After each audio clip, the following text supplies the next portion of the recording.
শিক্ষার্থীরা কেমন আছো? প্রথমে তোমাদেরকে আন্তরিক সালাম, আসসালামু আলাইকুম। আশা করছি সবাই তোমরা ভালো আছো, বাড়িতে আছো এবং নিরাপদে আছো। বরাবরের মতো আজকে আমি তোমাদের সামনে একটি নতুন এবং গুরুত্বপূর্ণ টপিক নিয়ে উপস্থিত হয়েছি। অনার্স তৃতীয় বর্ষের শিক্ষার্থীরা, আজকে আমি তোমাদের সেল অ্যান্ড মলিকুলার বায়োলজি থেকে হাইব্রিডোমা পদ্ধতিতে মনোক্লোনাল অ্যান্টিবডি তৈরির কৌশল সম্পর্কে পড়াবো। প্রথমে আমরা জেনে নেই এই হাইব্রিডোমা পদ্ধতিটি কে আবিষ্কার করেন। বিজ্ঞানী জর্জ জেফ কহলিয়ার অ্যান্ড সেসার মিলস্টেইন 1975 সালে হাইব্রিডোমা পদ্ধতিটি আবিষ্কার করেন। এই জন্য তারা ফিজিওলজি ইন মেডিসিনে 1984 সালে নোবেল পুরস্কার পান। তাদের এই পদ্ধতিকে বলা হয় হাইব্রিডোমা টেকনোলজি। পাঠটি শুরু করার আগে আমাদের প্রয়োজনীয় কিছু বিষয়বস্তু সম্পর্কে জানতে হবে। প্রথমে আমরা জেনে নেই মনোক্লোনাল অ্যান্টিবডি কী। মনো মানে হচ্ছে এক, আর ক্লোন মানে হচ্ছে কপি। একটি নির্দিষ্ট মাতৃ প্রতিরক্ষা কোষের ক্লোনিং থেকে উৎপন্ন হয় এই ধরনের অ্যান্টিবডি। আর এই ধরনের অ্যান্টিবডি সুনির্দিষ্ট অ্যান্টিজেনের সুনির্দিষ্ট অ্যাপিটপের সাথে যুক্ত হতে পারে। তাই সুনির্দিষ্ট অ্যান্টিবডি সৃষ্টিকারী প্লাজমা কোষ থেকে উৎপন্ন এই ধরনের অ্যান্টিবডিকে বলা হয় মনোক্লোনাল অ্যান্টিবডি। এরপর জেনে নেই হাইব্রিডোমা কাকে বলা হয়। হাইব্রিড মানে হলো সংকর। ইঁদুরের প্লীহা থেকে সংগ্রহীত প্লাজমা কোষ এবং ক্যান্সার আক্রান্ত মাইলোমা কোষের সংমিশ্রণে যে হাইব্রিড বা সংকর কোষটি তৈরি হয় তাকে হাইব্রিডোমা কোষ বলা হয়। আরও কিছু প্রয়োজনীয় এনজাইম এবং মিডিয়া সম্পর্কে আমরা জেনে নিই। প্রথমেই জেনে নেই পিইজি বা প্যাক কি। পলিইথাইল গ্লাইকল এটি একটি মিডিয়া মানে যে আবাদ মাধ্যমে কোনো কোষ চাষ করা হয়। এই মাধ্যমে রেখে প্লীহা কোষ এবং মাইলোমা কোষের ফিউশন ঘটানো হয় বা প্লীহা কোষ এবং মাইলোমা কোষের সংকর তৈরি করা হয়, অর্থাৎ হাইব্রিডোমা কোষ তৈরি করা হয়। হ্যাট এটি হচ্ছে আরেক ধরনের মিডিয়াম। এর পূর্ণরূপ হচ্ছে হাইপোজ্যান্থিন অ্যামিনোপটেরিন থাইমিডিন, এক ধরনের মাধ্যম যেখানে রেখে HGPRT এনজাইম ব্যবহার করে উৎপন্ন হাইব্রিডোমা কোষসমূহ বাছাই করা হয়।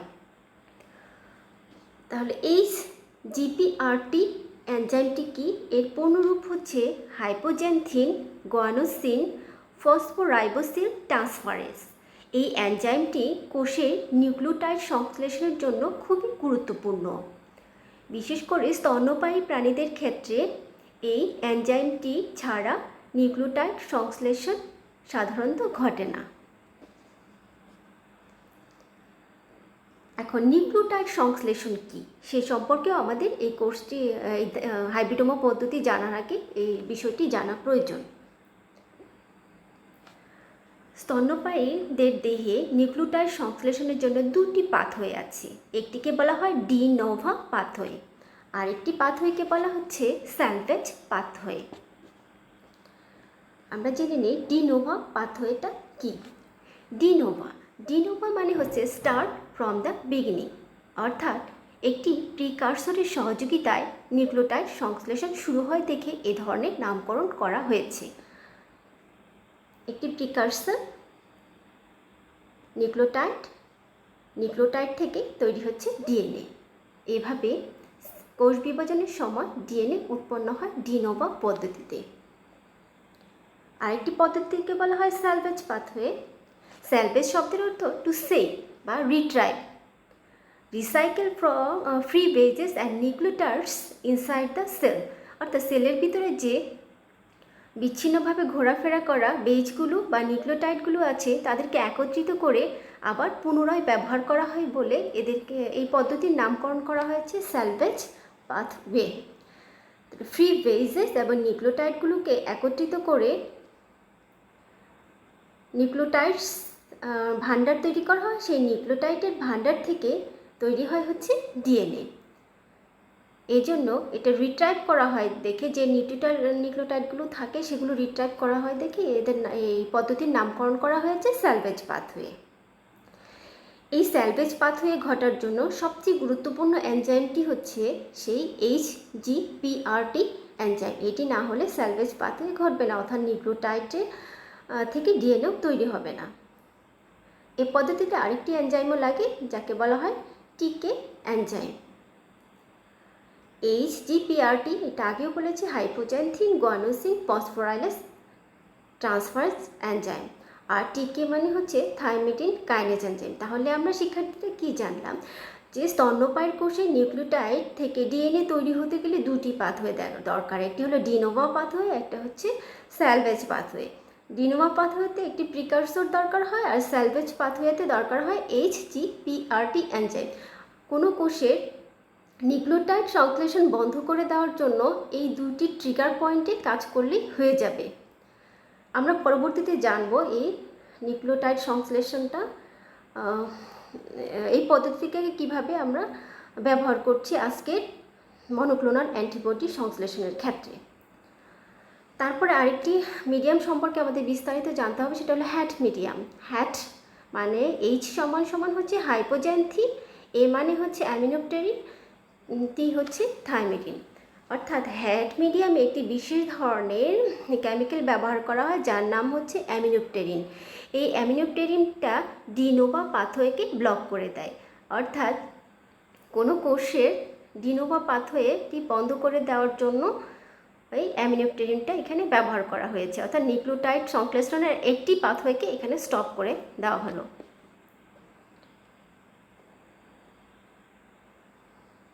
অ্যামিনোপটেরিন ব্লকস দ্য ডিনোভা পাথওয়ে। নিউক্লিওটাইড সংশ্লেষণ বন্ধ হয়েছে, নিউক্লিওটাইড তৈরি হবে না। এখন আমাদের মূল পাঠে চলে আসি, যে মনোক্লোনাল অ্যান্টিবডি তৈরির ধাপ। আমি 7টি ধাপে ভাগ করেছি। প্রথম ধাপের নাম দিয়েছি ইমিউনাইজেশন, মানে কোনো অ্যান্টিজেন টিকা বা ইনজেকশনের মাধ্যমে ম্যামালিয়ানের দেহে প্রবেশ করানো। 2 নম্বর ধাপ সেল ফিউশনস, দুইটি সেলকে ফিউজড করে এই টেকনোলজিতে ব্যবহার করা হবে, আমরা পরবর্তী বিস্তারিত জানব। এর পরবর্তী ধাপ হচ্ছে হ্যাট সিলেকশন, হ্যাট মিডিয়াম ব্যবহার করে আমরা হাইব্রিডোমা সিলেক্ট করব। তারপরে হচ্ছে আইসোলেশন অফ হাইব্রিডোমা, বিভিন্ন ধরনের হাইব্রিডোমা তৈরি হবে, তার মধ্যে থেকে আমরা কাঙ্ক্ষিত হাইব্রিডোমা সিলেক্ট করব এই ধাপের মাধ্যমে। তারপরের ধাপ হচ্ছে স্ক্রিনিং অফ টার্গেট প্রোডাক্ট।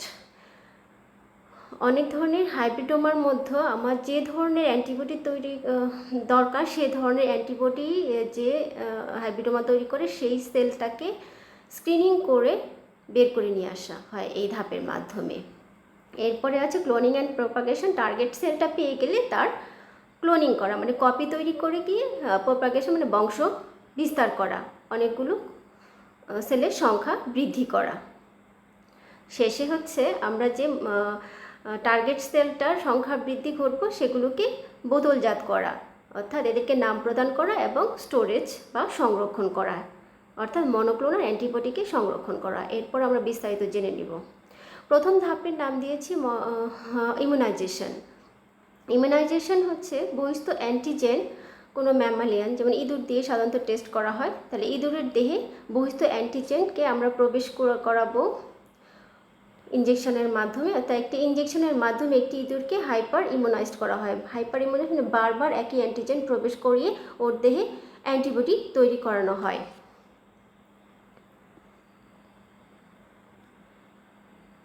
এই ধাপে একটি ইঁদুরকে বারবার সুনির্দিষ্ট এপিটোপযুক্ত অ্যান্টিজেন ইনজেকশন প্রয়োগ করা হয়, মানে সুনির্দিষ্ট অ্যান্টিজেন প্রয়োগ করা হয়, যার ফলে সুনির্দিষ্ট অ্যান্টিবডি আমরা যাতে পাই। ফলে ইঁদুরটির প্লিহায় বি লিম্ফোসাইট বা বি কোষ তৈরি হয়। এই B lymphocyte immunoglobulin gamma positive, মানে ইমিউনোগ্লোবুলিন তৈরি করতে বা অ্যান্টিবডি তৈরি করতে সক্ষম, কিন্তু এই কোষগুলোর আয়ু খুব কম। এটাই হচ্ছে এর নেগেটিভ দিক। আমরা যখন বাইরের মিডিয়ামে একে চাষ করব, এর আয়ুকাল খুব কম হয়, এটি মারা যাবে। এই জন্য এর সাথে আমাদের বিশেষ ধরনের কোষের মিশ্রণ ঘটাতে হবে। এই জন্য আরেকটি ইঁদুরকে ইমিউনাইজড করতে হবে। আরেকটি ইঁদুরের দেহে ক্যান্সার কোষ প্রবেশ করিয়ে টিউমার সৃষ্টি করা হয়। এই টিউমার আক্রান্ত অস্থিমজ্জার কোষ হচ্ছে অসীম বিভাজন ক্ষমতা বিশিষ্ট, অর্থাৎ এই কোষটি হচ্ছে ইমর্টাল। অমরণশীল, এই কোষটি মারা যাবে না। তাহলে এই মারা যে যাবে না যে জিনের জন্য দায়ী, এই জিনটাকে যদি আমরা যে প্রথম যে ইমিউনাইজেশনের মাধ্যমে বি কোষটা পেলাম তার গায়ে লাগে তার সাথে সংযুক্ত করে দিতে পারি, মানে তার সাথে হাইব্রিড তৈরি করতে পারি, তাহলে সে ইমমর্টাল নেচারটা পেয়ে যাবে এখান থেকে। এই কোষটি মিউট্যান্ট, এই জন্য অ্যান্টিবডি তৈরি করতে সক্ষম না। তাহলে এখানে আছে এর হচ্ছে অসীম বিভাজন ক্ষমতা, আগে যে বি লিম্ফোসাইটটা পেলাম তার মধ্যে রয়েছে অ্যান্টিবডি তৈরির ক্ষমতা। তাহলে অসীম বিভাজন ক্ষমতা এবং অ্যান্টিবডি তৈরির ক্ষমতা দুইটাকে যদি একত্র করে দেওয়া যায় হাইব্রিডের মাধ্যমে, তাহলে আমরা যে কোষটা পাবো সেই কোষটা মারাও যাবে না, পাশাপাশি অ্যান্টিবডি তৈরিতে সক্ষম হবে। এই কোষটা আরও কিছু নেচার রয়েছে, যেমন HGPRT নেগেটিভ, কারণ এই কোষটাকে আমরা বাইরের মিডিয়ামে বাঁচিয়ে রাখতে চাই না, যেহেতু এটা একটা ক্যান্সারাস সেল, এর কোনো প্রয়োজন নেই, কারণ এটি অ্যান্টিবডি তৈরি করতে পারে না। এই জন্য মেরে ফেলার জন্য এর মধ্যে এক ধরনের জিন সংযুক্ত করে দেওয়া হয় যাকে বলা হয় HGPRT নেগেটিভ জিন। এর ফলে এর মধ্যে HGPRT এনজাইমটি তৈরি হবে না, ফলে স্যালভেজ পাথওয়ে স্টপ হয়ে যাবে, এর নিউক্লিওটাইড তৈরি হবে না। আর এর জন্য আমরা হ্যাক মিডিয়াম ব্যবহার করব। তাহলে ইমিউনাইজেশন ধাপে আমরা কি করলাম, দুইটি ইঁদুরকে পৃথক পৃথক দুইটি ইঁদুরকে আমরা একটি ইঁদুরকে একটি অ্যান্টিজেন দিয়ে ইমিউনাইজ করলাম বারবার, সেখান থেকে আমরা ওর স্প্লিনটাকে আলাদা করে নিয়ে ওখান থেকে প্লাজমা বি কোষকে আলাদা করে ফেলবো। আরেকটি ইঁদুরের দেহে আমরা ক্যান্সার কোষ প্রবেশ করলাম এবং ক্যান্সার ওর ওর ওর ভিতরে যে টিউমারটা তৈরি হলো অস্থিমজ্জার ভিতরে, টিউমারটা বের করে নিয়ে এসে সেখান থেকে আমরা ওর মায়োলেমা কোষ, বিশেষ ধরনের কোষ, সেই মায়োলেমা কোষকে আমরা পৃথক করে নিলাম। মায়োলেমা কোষটা হচ্ছে ইমমর্টাল নেচারের। এই দুইটা কোষ মিলিয়ে আমরা একটা হাইব্রিড কোষ তৈরি করব। এই 2 নম্বর কোষকে ধাপকে বলা হয় এই জন্য সেল ফিউশন। এখানে 2 ধরনের কোষ আমরা নিয়েছি, একটা হচ্ছে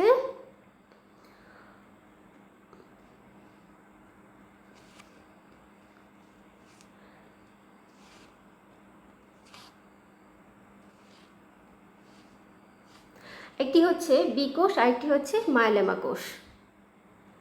এই 2 ধরনের কোষের সংমিশ্রণে যে কোষটি তৈরি হলো এটাকে বলা হয় হাইব্রিডোমা কোষ।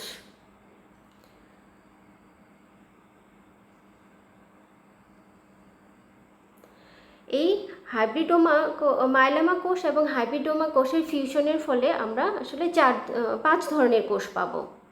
এই 5 ধরনের কোষ থেকে আমাদের টার্গেট কোষ হচ্ছে হাইব্রিডোমা কোষ, সেই কোষটাকে আমাদের পৃথক করে নিয়ে আসতে হবে পরবর্তী ধাপে। তাহলে এর জন্য আমরা যে মিডিয়ামটা ব্যবহার করব তাকে বলা হয় পলিইথাইল গ্লাইকল মিডিয়াম বা প্যাগ মিডিয়াম। প্যাগ মিডিয়ামের কাজই হচ্ছে মায়োলেমা কোষ আর হচ্ছে প্লাজমা বি কোষের সংকর তৈরি করা। 3 নম্বর ধাপ হচ্ছে সিলেকশন অফ হাইব্রিডোমা। তাহলে আমাদের দরকার শুধু হাইব্রিডোমা কোষ, কিন্তু এখানে তৈরি হলো 5 ধরনের কোষ। তাহলে একে সিলেক্ট করার জন্য এক ধরনের মিডিয়াম ব্যবহার করা হবে যাকে বলা হয় hat medium, হাইপোজেন্থিন, অ্যামিনোপটেরিন and thymidine medium. এই মিডিয়ামে তাহলে আমাদের বাঁচিয়ে রাখতে হবে শুধু হাইব্রিডোমা কোষ, এটাই আমাদের টার্গেট কোষ। বাকি যে 4 ধরনের কোষ তৈরি হয়েছে 1, 2, 3, 4 এদেরকে মেরে ফেলতে হবে। তো আমি আগেই বলেছি যে প্লাজমা বি কোষের লাইফ স্প্যান হচ্ছে খুবই শর্ট। বাইরের মিডিয়ামে একে চাষ করতে গেলে বা দেহের ভিতরে যদি তৈরি হয় এটা বেশি দিন বাঁচে না, কয়েকদিন পরেই মারা যায়। তাহলে ultimately unfused B cell and fused B cell number 1 এবং নাম্বার 2 মারা যাবে। নাম্বার 3 and 4 একেও মেরে ফেলতে হবে, এটাও আমাদের প্রয়োজন নাই। তাহলে আনফিউজড myeloma cell and fused মায়োলেমা sell, মায়োলেমার সাথে মায়োলেমার যদি সংযোগ হয় এটাকে বলা হবে ফিউজড মায়োলেমা সেল। এদেরকে মেরে ফেলার টেকনিকের জন্য আমরা হ্যাক মিডিয়ামটা ব্যবহার করেছি। হ্যাক মিডিয়ামে আমরা কি দিয়েছি, অ্যামিনোপটেরিন দিয়েছি। অ্যামিনোপটেরিন হচ্ছে ডিনোভা পাথওয়েকে ব্লকস করে দেয়, অর্থাৎ নিউক্লিওটাইড তৈরির একটি ধাপকে নষ্ট করে দিচ্ছে। তা নিউক্লিওটাইড তৈরির আরেকটি ধাপ রয়ে গেল, সেই ধাপটির নাম কি, ধাপটির নাম হচ্ছে স্যালভেজ পাথওয়ে। স্যালভেজ পাথওয়েকে স্টপ করে দিতে হলে এখানে আমরা করে দেওয়ার জন্য আমরা বিশেষ ধরনের একটি জিন ব্যবহার করব যেটাকে বলা হবে HGPRT নেগেটিভ জিন। এই নেগেটিভ জিনটি HGPRT এনজাইম তৈরি করতে দিবে না, সুতরাং স্যালভেজ পাথওয়ে ব্লক হয়ে যাবে। তাহলে 2টি পাথওয়ে যখন ব্লক হয়ে যাবে আলটিমেটলি এই আনফিউজড মায়োলেমা কোষ অ্যান্ড ফিউজড মায়োলেমা কোষ দুটি মারা যাবে। তাহলে বেঁচে থাকবে কি, বেঁচে থাকবে অনলি হচ্ছে hybrid cell, that's mean hybridoma সেলটা বেঁচে থাকবে। এখন হাইব্রিডোমা সেল বেঁচে থাকলেও এই হাইব্রিডোমা সেল পেয়েছি আমরা, যে 4টি কালার দেখতে পাচ্ছি। সবুজের সাথে এই মর্টাল কোষ, সে মাইলেমা কোষের মিলন হচ্ছে হলুদ অংশের সাথে, মানে হলুদ প্লাজমা কোষের সাথে মিলন হয়েছে নীল, এবং আমরা লাল বর্ণের দেখতে পাচ্ছি। এই 4 ধরনের কোষ আমরা পেয়ে যাব।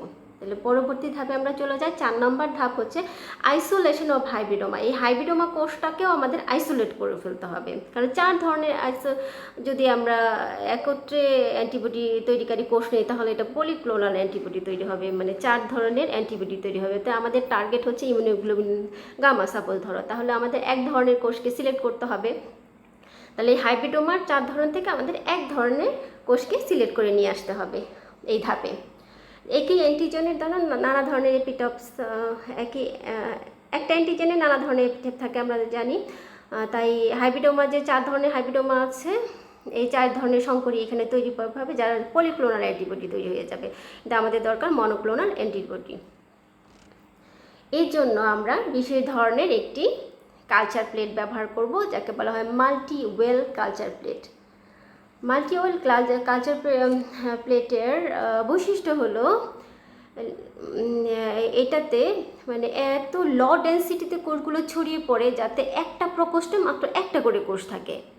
মানে একটা এই যে লাল কালারের একটা কোষ একটা প্রকোষ্ঠে, নীল কালারের একটা হাইব্রিডোমা কোষ, হলুদ কালারের হাইব্রিডোমা কোষটা আরেকটা প্রকোষ্ঠে চলে যাবে। এত লো ডেন্সিটিতে এটি ছড়িয়ে পড়ে। আর এখানে যে মেথডটা ব্যবহার করে লিমিটিং ডাইলেশন মেথডটা ব্যবহার করা হয়। ফলে সহজে একটা প্লেটের মধ্যে যদি একটা বিশেষ ধরনের হাইব্রিডোমা কোষ থাকে, তাহলে আমরা সহজে একটা স্ক্রিনিং করে নিতে পারবো যে কোন প্লেটের ভিতরে কোন ধরনের হাইব্রিডোমা কোষ আসে। আমাদের যে টার্গেট কোষ, আমরা টার্গেট কোষ সহজেই আলাদা করে ফেলতে পারবো স্ক্রিনিংয়ের জন্য। এখানে ইলিশা এবং রিয়া 2টি সাধারণ টেকনিক আছে, ওই টেকনিকের মাধ্যমে একে আলাদা করা হয়।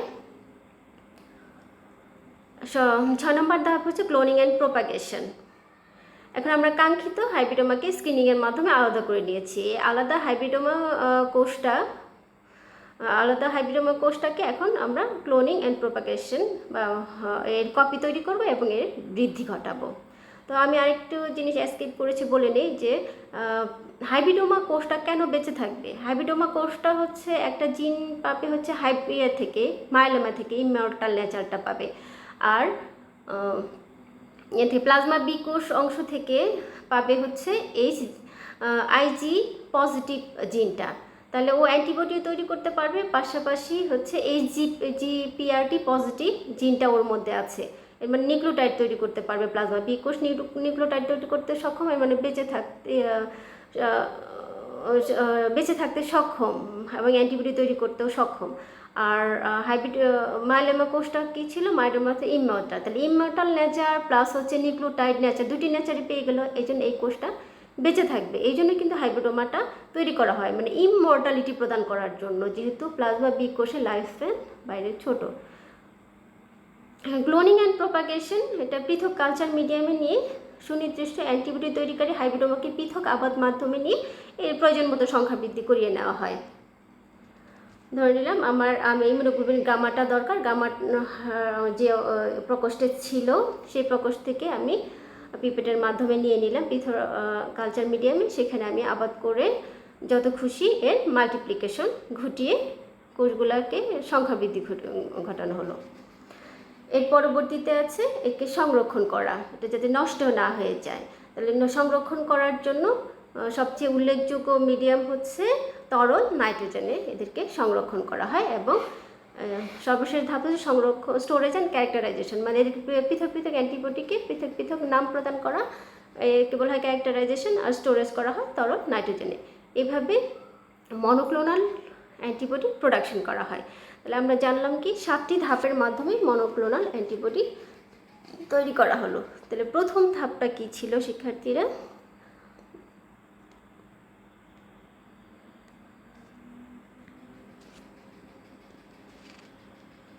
প্রথম ধাপটা ছিল এটা ইমিউনাইজেশন অফ মাউস, অর্থাৎ 2টি মাউসকে আমরা কি করেছিলাম, বাইরে থেকে টিকা দিয়েছিলাম। একটি কি ক্যান্সার কোষ দ্বারা, আরেকটি হচ্ছে অ্যান্টিজেন দ্বারা। অ্যান্টিজেন দ্বারা যেটা, সেটার থেকে বি কোষ নিয়েছিলাম, আর ক্যান্সারাস কোষ দ্বারা যাকে ইমিউনাইজ করলাম সেখান থেকে আমরা মাইলোমা কোষ বেছে নিয়েছিলাম। তারপরে আমরা পলিইথাইল গ্লাইকল এই মিডিয়াতে নিয়েছিলাম এদেরকে ফিউজড করার জন্য। ফিউজড করার ফলে আমরা কয় ধরনের কোষ পেয়েছিলাম? 5 ধরনের কোষ পেয়েছিলাম। Fused and unfused B cell, fused and unfused myeloma cell and hybrid cell. এই হাইব্রিড সেল আবার কত ধরনের পেয়েছিলাম? আমরা পেয়েছিলাম 4 ধরনের হাইব্রিড সেল। এই 4 ধরনের হাইব্রিড সেল থেকে আমরা আইসোলেশন করে আমরা পেয়েছিলাম পৃথক পৃথক হাইব্রিডোমা। পৃথক হাইব্রিডোমা আমাদের টার্গেট যে হাইব্রিডোমাটা রয়েছে, এই টার্গেট হাইব্রিডোমা স্ক্রিনিংয়ের মাধ্যমে আমরা আলাদা করে নিয়েছিলাম। স্ক্রিনিংয়ের মাধ্যমে আলাদা করে নিয়েছিলাম এবং আলাদা আলাদা করে আলাদা আলাদা প্লেটে এদেরকে প্রোপাগেশন বা বৃদ্ধি করেছিলাম। বৃদ্ধি করার পরে আমরা ক্যারেক্টারাইজার স্টোরেজের মাধ্যমে এদেরকে তরল নাইট্রোজেনে সংরক্ষণ করেছি। এভাবে আমরা মনোক্লোনাল অ্যান্টিবডি পেয়ে থাকি। শিক্ষার্থীরা, আশা করি তোমরা বুঝতে পেরেছ। সকলেই এই লেকচারটার একটি হাতে লিখে আমার মেসেঞ্জার গ্রুপে প্রেরণ করবে এবং কোনো অংশ বুঝতে না পারলে সেটাও আমাকে কমেন্ট করে জানাবে। তোমরা সকলে ভালো থাকো, সুস্থ থাকো এবং নিরাপদে থাকো, এই প্রত্যাশায় শেষ করছি। আল্লাহ হাফেজ।